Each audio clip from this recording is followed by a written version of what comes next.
What's going on, folks? Your boy again, Dr. Sean Thomas, back in the building with the Be More Today show. We are back. We are back. We are back in the building. And folks, episode 130. I don't know if you believe it, but I believe it. We've been here doing this thing now for the last 4 years. And this season 4 has been an exciting one, bringing on guests who, again, ordinary people doing extraordinary things, but doing things to make you and I better versions of ourselves. So if you don't know, BeMoreToday.com has all that you need for my book. Our More merch store is open for business. Please go on there and get your more material to keep you inspired. And if you want to get into your running coaching, right, with me, it is marathon season. So check me out, info@bemoretoday.com. I can be your coach whenever you need me to be as I train for Berlin, which is happening next month. Getting ready for that. I'm hoping that you too can get your goals and whatever you want to aspire to, fitness-wise, running-wise, etc. And of course, on social media, we are everywhere. Be More Today Show. BeMoreToday.com, and of course your boy Dr. Sean Thomas on Instagram and on Facebook and on Threads as well. The show is now trending on Spotify and continues to do a great job. Our Facebook page is growing on Facebook, and our Strava group is also running. If you're into fitness, if you're running, biking, doing all those things, join our fitness group, Be More Today, and just be a part of the community we have. Our step challenge actually starts next month, the 21st of September, and we're doing 10,000 steps for 40 days. We did it in the spring. It was great. We're doing a fall version. If you want to sign up for that, again, BeMoreToday.com has all the information. And our show is heard so many places now, 78 countries, 52,000 downloads. It is growing. Thanks to your love and support, it does not go unnoticed. So please continue to follow us and subscribe to us on Spotify and on YouTube as well. My quote for today is simple as always. Compete with others and you'll become bitter. Compete with yourself and you'll become better. That's our quote for today. And I have someone on the show that has been on the show a number of times. He's a mentor of mine, a good friend of mine. I read his book. He's been on the show. I gotta just put him on the show, I think, permanently, as maybe a co-host or something. We should be doing that, I think, more often. His name is Jamey Schrier, and Jamey is a PT, a best-selling author, speaker, and CEO of Practice Freedom U, a business coaching and training company. He's helped so many people do private practice owners, and they can treat less, earn more, and enjoy a life of prosperity and fun. It is as simple as that. So, without further ado, ladies and gentlemen, boys and girls, pets included, please welcome back to the show for his third time, my man, Dr. Jamey Schrier. Jamey, what's going on? Man, Sean, what an intro, man. 130 sometimes. You got that intro down. That is sweet. And you mentioned Berlin. Yes, sir. I'm going to Berlin actually in September. I'm going to do the Berlin Marathon out there. That'll be my Oh, seventh marathon. I know you do a lot of basketball and tennis and such, so the running stuff keeps me going, and it's kept me going all year just to kind of stay on my grind physically. So yeah, I'll be out there hey, next month. look, it's all about whatever that solace is for you, whatever that place of just total awareness and beingness. So I ran for a little while, and then I'm like, I've always loved that basketball and that tennis. I do golf as well, but I love that active sport, talking smack with my buddies and pretending like we're still 20 and 30 years old. But anyways, appreciate being back on, man. Looking forward to it. Of course. Listen, I usually talk about the quote and then I get into the guests of the show, but I wanted you to kind of chime in on this quote for today as well. Compete with others and you'll become bitter. Compete with yourself and you'll become better. Oh, I love I Today's love show to that quote. be, yeah, just what are your thoughts on that quote, Jamey? Well, the quote really comes from comparison. You know, we compare so much with others. I mean, if you look at, news channels, sports channels, especially the sports channels, they're not even sports anymore. It's just talking heads. One person takes one side, one person takes another, and all they're doing is comparing to someone else. And no matter how much the athletes talk about, I'm not in competition with that person. I'm just in competition trying to get 1% better every day. And I think, one of our values and philosophies at Practice Freedom U is never ending growth, continuing to strive just to get a little better every day. And when you do that, like you said, you're just comparing yourself yesterday to today and then focusing on how to get better tomorrow. When you start, looking at Facebook and you look at LinkedIn, you look at all that, what you're going to see is people giving their impression of what they want you to see. I mean, we see that stuff all the time. Everyone's lives are perfect, everything's perfect, but the reality is that's not the case, but it affects us. I know it affects me. I've had to shut myself off from Facebook because I start looking at people and then I start second guessing myself. I've been doing this shit for 28 years. I'm still second guessing myself. And I'm like, man, maybe that person has it figured out. And I just need to just shut it off and stay focused on what am I trying to do? What is the impact I'm making? Who am I today and who do I want to be tomorrow? What do I have to do?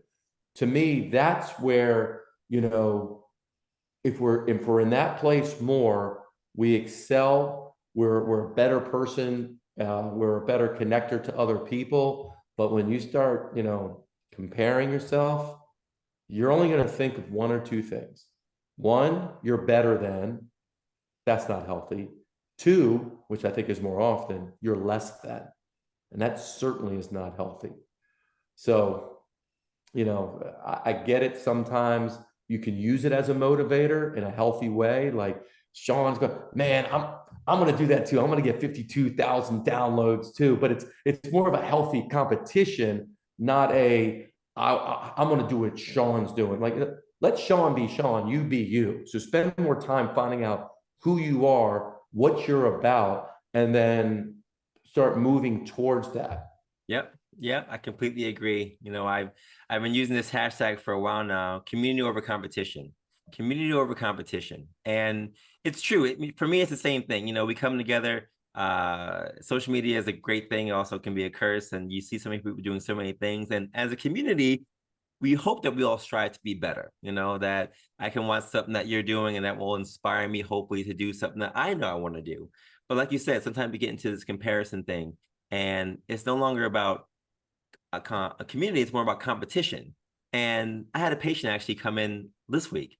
She had knee replacement. She had to have a revision, and she came in. We've been cranking her knee out because we have to do that. And she came in and she saw another patient who she found out also had knee surgery, not knowing her story or anything. Just looks at her knee, and she's bending her knee past 110 degrees. And she asked her, "How long you been coming here?" She said, "Oh, I've been coming here. It's my third week." And she's like, "Oh man, I've been coming here for 3 months," and just went into this whole hole of comparison where she was like, "I'm not doing as good as she is. What's wrong with me? What's going on?" I said, "Look, you don't know her story for one. You don't know what she's been going through. You don't know her history about how she had the surgery, how she's doing it all, how interested she is in terms of putting the time in every day for her exercises. She doesn't know your story. She doesn't know that you have to have 2 surgeries. Everyone's different. You cannot compare your struggle, your journey, your story to hers. And to be honest, whether she's doing great or not doesn't affect you at all. But what you should take from that is, yes, she's here doing what she has to do, and so are you. And that's really it. And you both are trying to be the best that you can with the current situations. And I had to just talk her off the ledge a little bit because she was getting so frustrated and so down. But I said, you know what? There's someone who is going to be better than you doing something, and you're going to find many people who are also doing worse than you are. So you stay in your lane, you do what you have to do, and you keep pushing. And then you will continue to get better as long as you always keep it you versus you. It can't be about you versus somebody else. It has to be you versus you. And she listened to me and she was, felt a little better. But I think it's innate in us to sometimes just say, well, that person's doing that. Maybe I should be doing that. Even Jamey, me talking to you sometimes, I'm like, yo, Jamey has his own practice. He's doing his thing. And I'm still working for a company. I'm doing great at that company, right? But at some point in time, I've been saying this for the longest time, I want to do my own thing too. And I sometimes, as others start to compare and contrast and say, well, what am I not doing right? And should I do this and should I do that? And I think everyone's journey is their journey. But I do think that there is a inherent part of us that although we say competition is great, it sometimes hits us in a negative way. And I think there's a balance that we have to kind of just juggle when it comes to me motivating myself and me not getting down on myself, saying that, look, I'm going to be better for me and my steps to greatness will be my steps to greatness in my own time. Yeah, for sure. I mean, I see this a ton with practice owners. Owners are very big at comparing. They love looking from the outside, not knowing anything that's going on. And they love saying, well, I should be that. Because you always look at someone that is further along than you or someone that has more and all that. You never look backwards. You never look at, oh, I'm better than that. You're always looking at what you don't have. So, that's probably 80% of what we, my other coaches, what we're really talking to the people about. And some of these, we love our research, we love our numbers and our surveys, but sometimes it could be like, well, the average is 12% cancellations and I'm at 14%. Well, I should be like, I was like, look, you're a pediatric company. Pediatrics averages were more like 18%. So you're actually better. I am? Yes. Oh, okay. All of a sudden their whole mood changed. Their confidence increased. So, this comparing about what other people have, oh, they got lots of clinics, maybe I should have that. That's the hardest thing that as a coach, I'm fighting is all of these really are just distractions. They're distractions away from what are you about? This is your life. What are you about? What do you want? You can do anything. What is it that you want? What's meaningful to you? What is going to help you wake up every day and just be excited for today?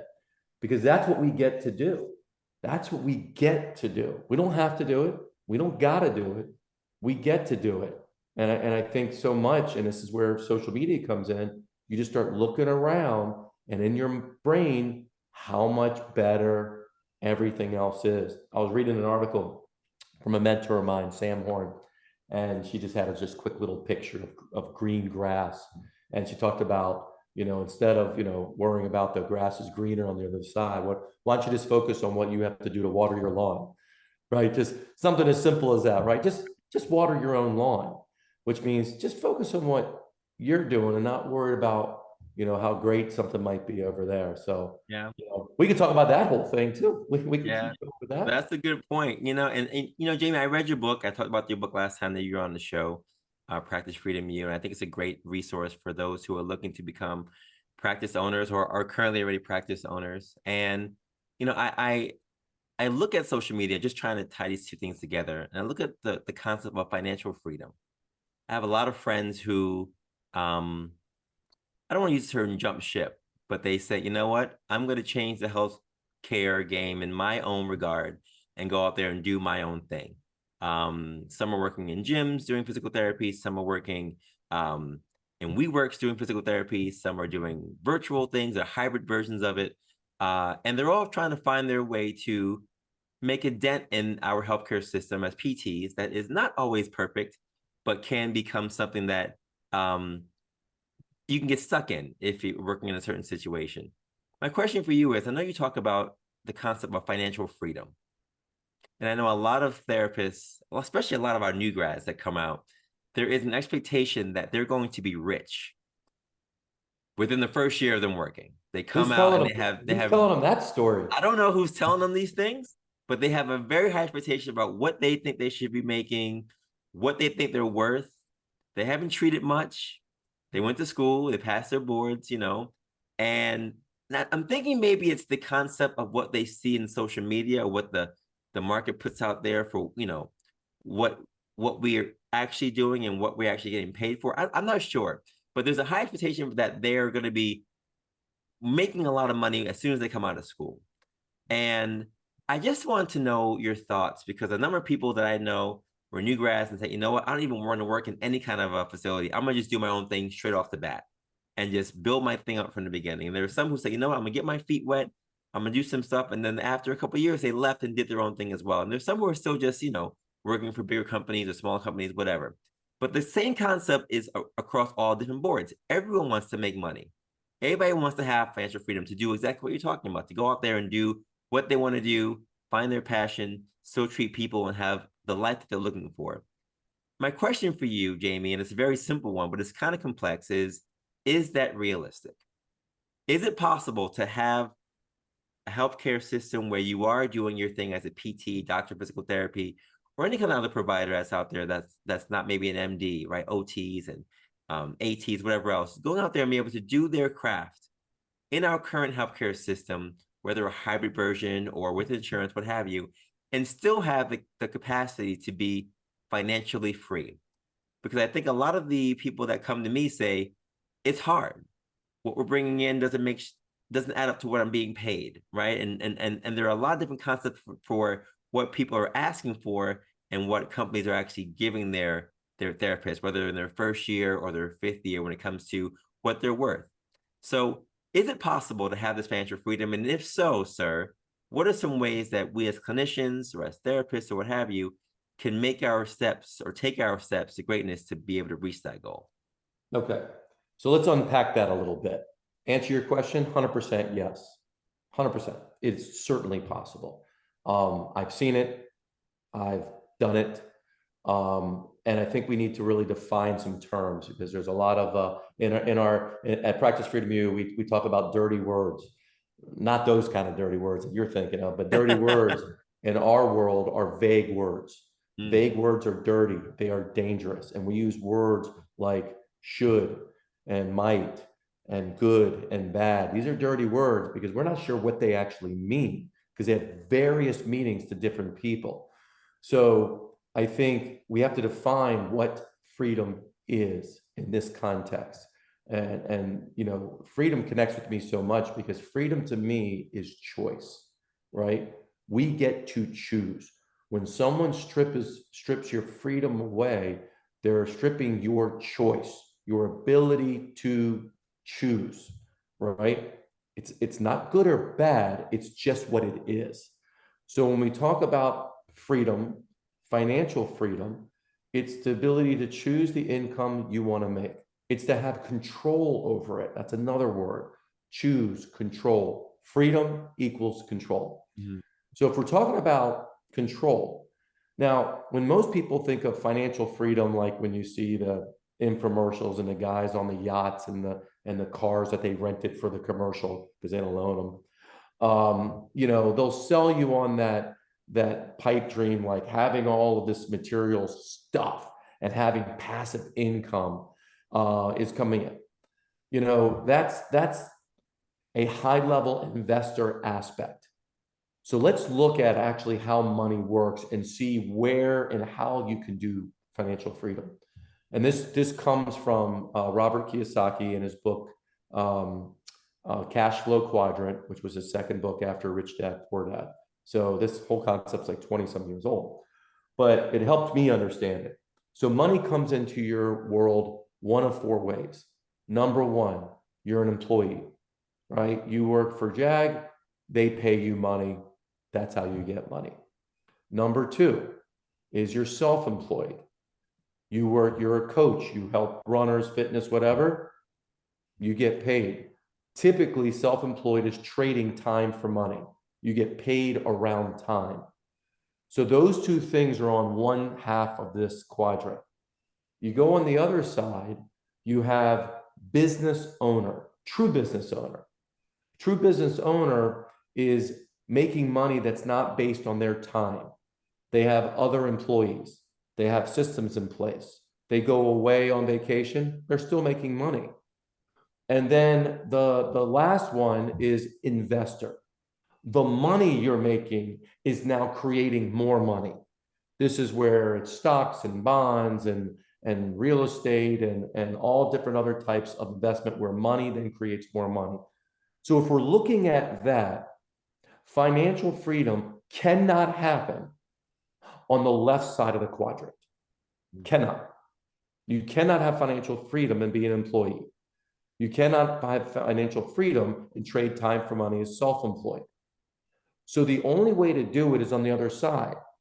So where I'm coming from with, you know, practice freedom and what I learned in having my own practices and doing it, I had to look at my physical therapy business as a business and looking at how do I create a business that people call in, they schedule, benefits are checked, they come in, they get treated very well, it's documented, they get connected with, they discharge, they leave, we still connect with them, and the whole cycle happens again. Money is generated, and Jamey is actually not really connected with any one of those day-to-day parts. Other people are doing it, other systems are doing it. That's a business, right? The business itself is a money-generating machine. You still have a role in that business, and you can choose whatever role you want to play, but it's not directly tied to you. Okay, and then the investor part is we put the money that comes from the business after we live the lifestyle we want, the excess money then goes into things that generates more money. So I'll share this with you. I've been having a pool of money sitting somewhere making like not even 1%. So one of my financial people go, well, you should have a high yield savings account. I really didn't know about that. And they're like, okay, so yesterday I got a high yield savings account at like 4.5%. That's like 4 times than what my money was getting sitting in my little personal savings account. So now the money there is generating money. Nothing to do with me. I'm not doing anything except putting money there. Well, Sean, if you don't have money to put there, and you don't have money to put in the market or put in a bond or put in the real estate, then that money can't generate money and you can't have financial freedom. So is it possible? Of course it's possible. Mm-hmm. But the way we think, the way we're taught, and frankly, none of us are taught business at all in school, Right. but just the culture of healthcare. I'm not talking about the venture capitalists, I'm not talking about the big business, but just the general culture of healthcare. We don't think like that. Our focus, our arguments, our comparisons around treatment and clinical and that stuff, which is fine. But when you sign the dotted line that you're now a business owner, you're an LLC or whatever, you got to take responsibility. You got to step your game up because you're not just responsible for patients anymore. You're responsible for your staff. You're responsible for our industry and what people think about our industry. And nobody wants another place that's just a broke place trying to survive. And there's too many of those places out there. You need to, yes, deliver good care, but I don't even talk about good or quality care. That's never the issue. Most of us are really great people. We're not sleazeballs. We're not trying to get one over, but we keep talking about it like there's a ton of people out there. Hey, I've talked to hundreds, if not thousands of practice owners. I've never met one. I've never had a deep conversation where I said, this person's just a shyster. They don't give a crap about people. Not in this industry. Right. So that doesn't even become an issue. It's all about, okay, what are you doing to use this business, this solution that you have to help people for you to make money?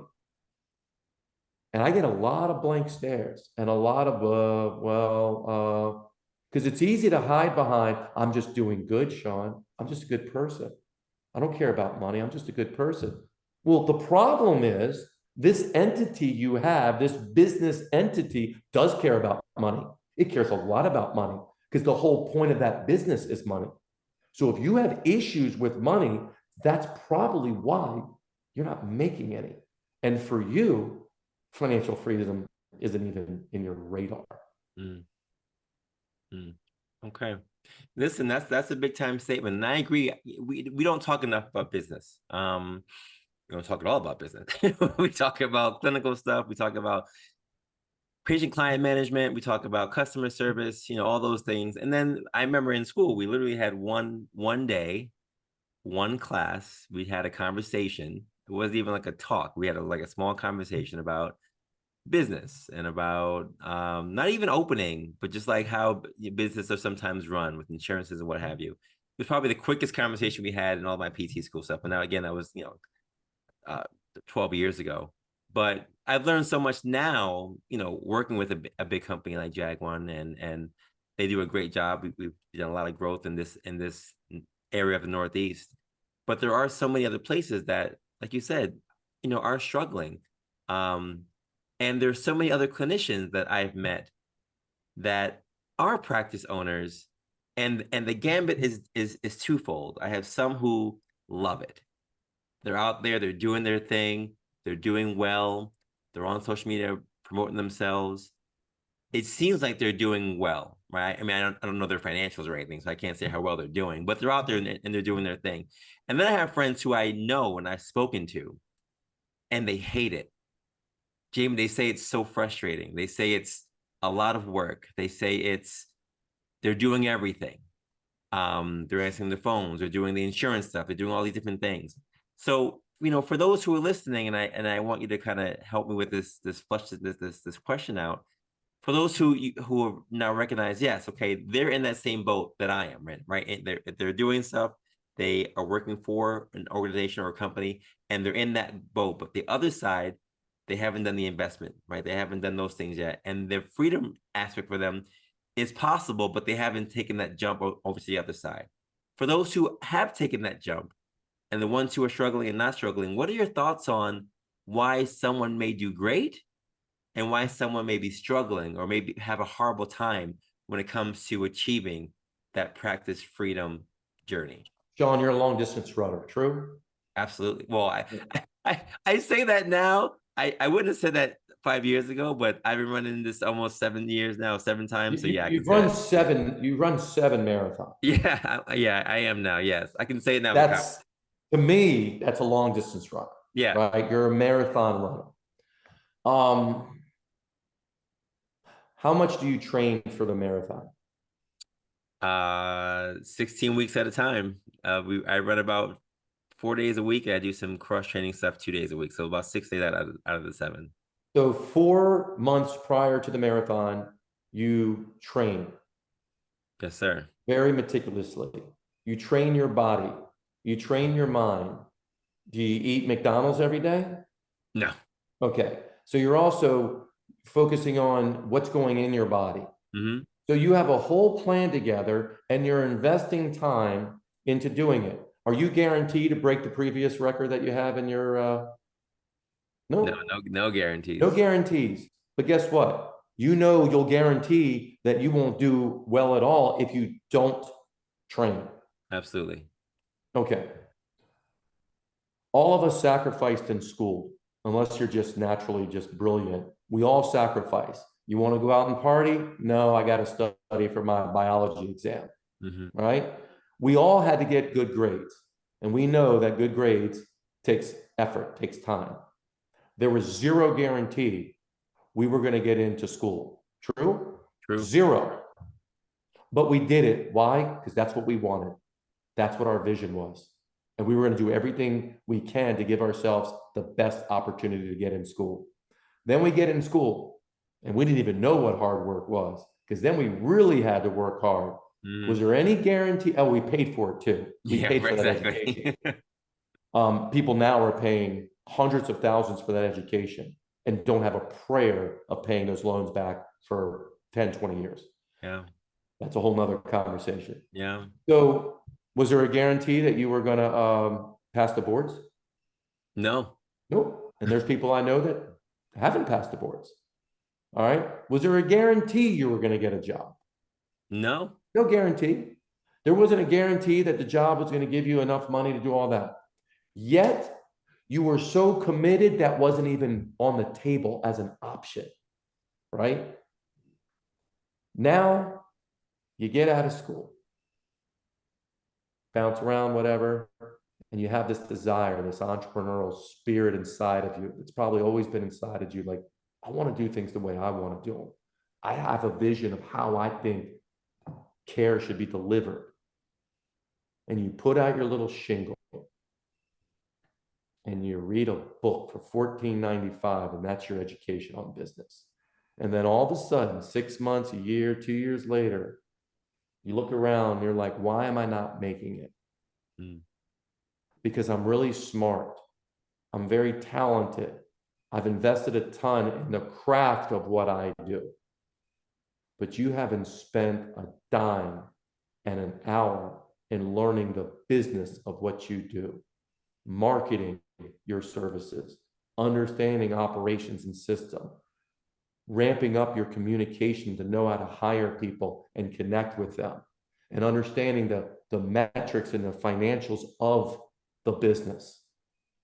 And somehow your ego is so great that you should just be the successful person. Like people haven't worked their asses off in business, Mm, and all you did is just open up, sign a piece of paper that says you're incorporated. mm, That's what I tell people when they start to tell me about, but I'm really good.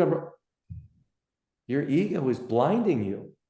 You're mm, good at what you do because you put the work in.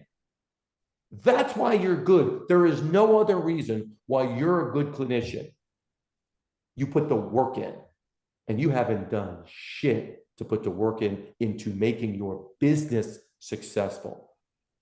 And if you do, because you're certainly capable, because we're smart ass people, mm, if you do, those people are the ones that become very successful. mm. If you don't, you struggle. It's just that simple. Is Yeah. it easy? Why does easy and hard even come into the equation? Why would you even say it unless you're belittling the world of business? Because it wasn't easy in school. I know, not for me, it wasn't easy. It was hard as hell. Yeah. Business, I struggled for years. And then I looked in the mirror and said, Jamey, you haven't given an effort. You haven't done what you know you're capable of doing. So just tuck your tail between your legs and start focusing on how to actually build a business. And that means I had to learn from others. Yeah. And that's the problem in our profession of business is people aren't learning what to do. They're not investing in it because of other issues, Mm, other problems. But one of them is that perspective of you invested thousands of hours and hundreds of thousands with no guarantee at all, but you did it anyways. But you're not willing to do the same for your entire livelihood, your family. You talk about family's most important. Bullshit. So it's most important you'd be investing in this business that's going to give you money to support your family. mm, But you don't. So this is the stuff I call people out on, not in a negative way, but just in a mirror way. Because when you get that realization, when you get that aha, man, I've seen people just go, holy shit, you're right, let's do it. Boom, 18 months, they're making 250,000.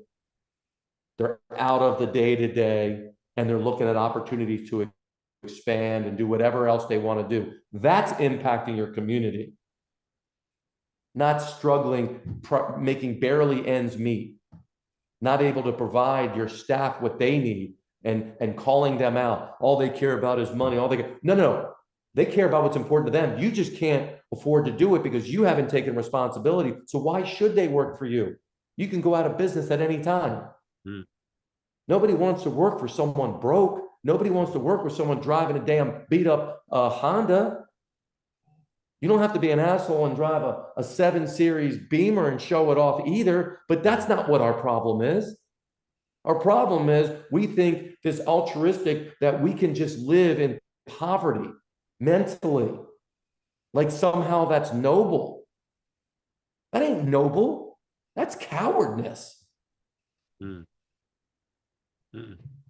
You're saying that there's a mind shift that we have to be able to attend to because it seems like we're all kind of trapped. Well, not all of us, but most people coming out of school are trapped in this box. I'm just trying to paraphrase what you're saying, right? We're kind of trapped in this box, and once the blinders are taking off, right? Once you can kind of see the bigger picture of what business really is, because we, like you Ray said, we've invested so much in our time and our energy for our craft, the sciences, the clinical aspect of that.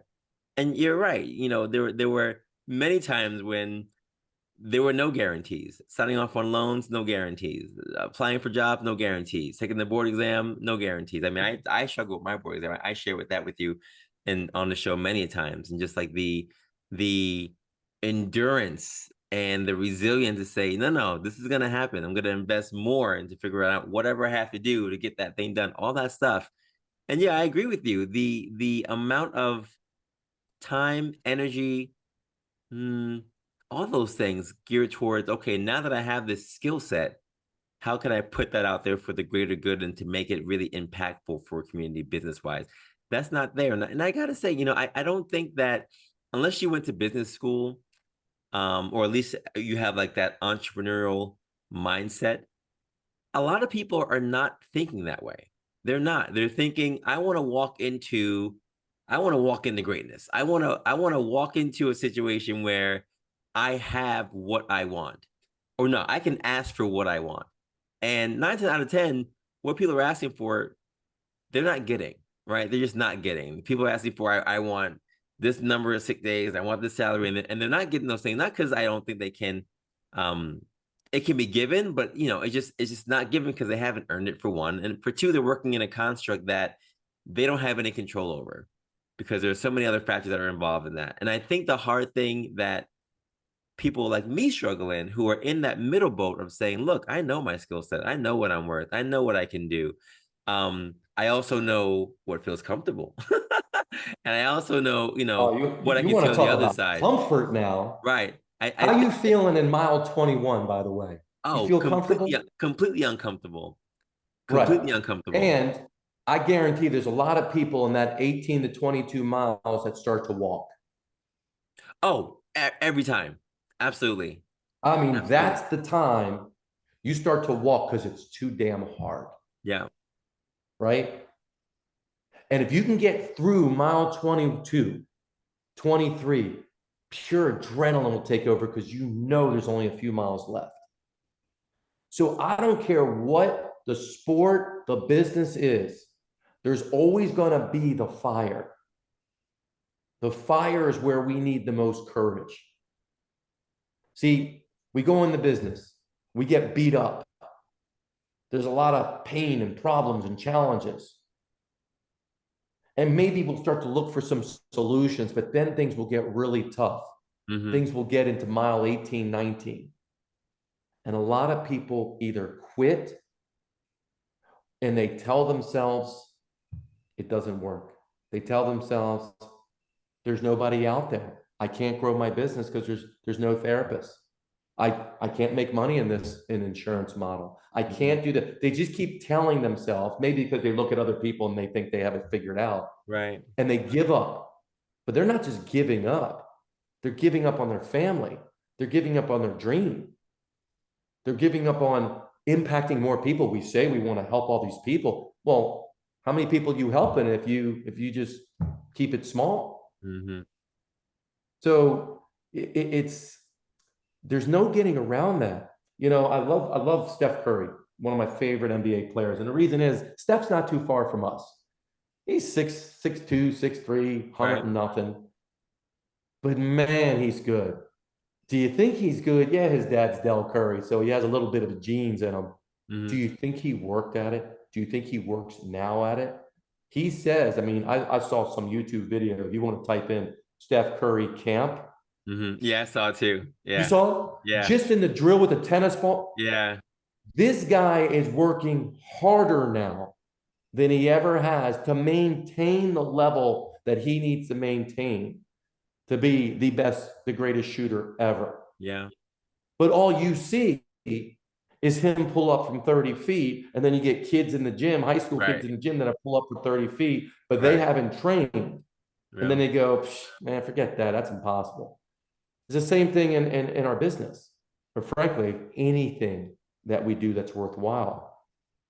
You see, if you ask the greats, Curry and any other sport, you can ask, the greats fall in love with the process. The greats fall in love with the journey. Everyone else talks about the milestone and the goals and the rings. The greats never do. They fall in love with the learning of it, with the failing and getting back up.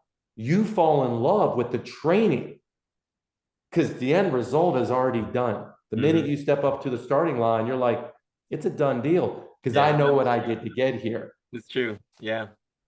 Yep. Imagine someone that says, I'm going to do the Berlin Marathon next week. I'm going to go for it. And all of a sudden they start out great. First 2 miles, 3 miles, they're like, yes.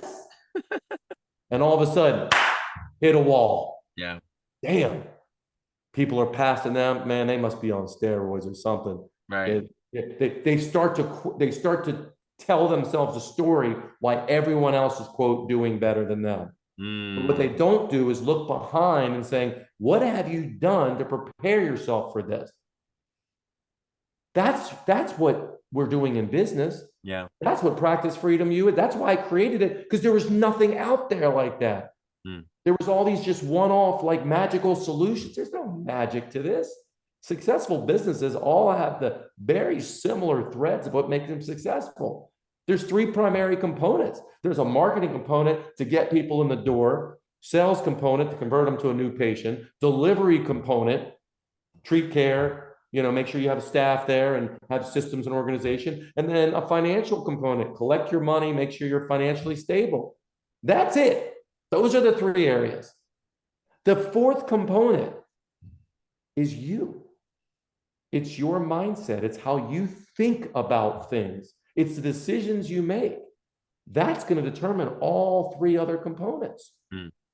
So wherever someone is right now, no matter how tough things are, whether you have difficulty hiring or marketing or making the money you want or whatever it is, you have to look at it. The solution is staring you right in the mirror. Yeah.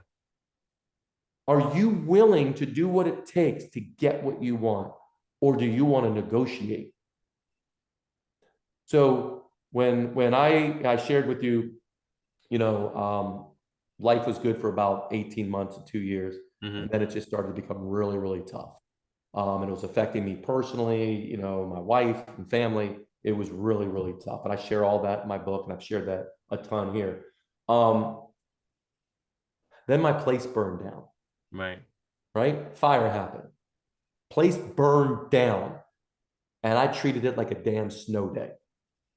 No school tomorrow. I was happy because I was so burned out that this was like a reset button. And I contemplated leaving the entire profession, basically giving up mile 18.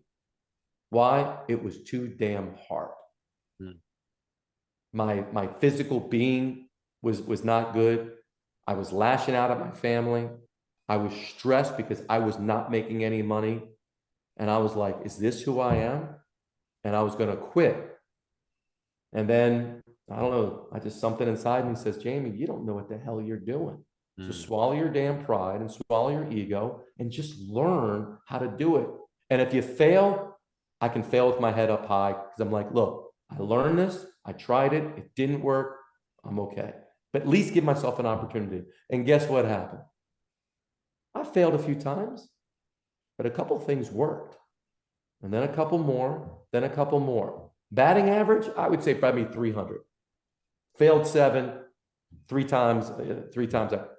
But just like baseball, 300 is pretty good. Yes, it is. 300 gets you a $100 million contract. Yes, it will. So that's what happened. And I kept doing it and doing it. Do you know how long it took me from the moment that fire happened, I got back in the clinic 4.5 months later, to actually achieve what I refer to now as practice freedom, which is freedom to make the money you want, having the time to do it, enjoying your life, impacting people. Like, you are in control of your schedule. You don't want to wake up and go to work on Tuesday. You don't have to, because you're in control of your schedule. You have freedom of time. You know how long it took since that fire? It wasn't a few months. It wasn't a few years. It took me 9 years because I had a lot of shit to get over. Every time I started doing something right, I'd screw it up. Like, I was a very difficult student because I wasn't open to truly being coached, because my ego was so damn high. But I said, I don't care what it takes. I will die trying. And I'm going to tell you this, January 2013, that's when I went off the schedule completely. I was working a few hours a week, maybe. I had a great team in place. We were taking care of people. We were getting reviews. I was making, a few $100,000 more than I've ever made. Life was good. My relationships were good. Man, I wouldn't trade that for the world. It was worth every bit of all that pain and struggle. Sean, that's not for everybody. Right. It isn't. I get it. And I don't judge people if they want to be employees somewhere, or if they have a passion project to do this, or if they want to just be self-employed, stay small, work in a one-room gym, which I've done. I don't judge people at all. The people that I'm working with, that I'm helping, want practice freedom. That's the difference. If you want it, you can get it. If you don't want it, don't feel bad about it. Don't compare yourself to someone that's going after. You just do you. Right. I mean, I can't run a business, this amazing business. Jag can't run a business without people actually to do the business part. Mm-hmm. Right? Not everyone can be the CEO or the person that created it. So, you know, don't beat yourself up. You just got to be aligned with who you are. Yeah. Question you have to ask yourself, who are you? Right. What do you want? I think that's a valid perspective. I think it's a valid perspective, seeing that the option is there. And I think for a number of people, they need to decide for themselves, you know, what they really want. I think what frustrates me in general is the duality of it. So some people may say they don't want that, but then they act like they want it or expect it in their lives without trying to put any work into it or trying to take that risk, right? They expect the benefits of it, but don't want to put in the work for it. And you know, I think for myself, looking at just my trajectory and my life, and you know, where I've come and where I think I'm going, you know, the concept of practice freedom is something that I do believe in.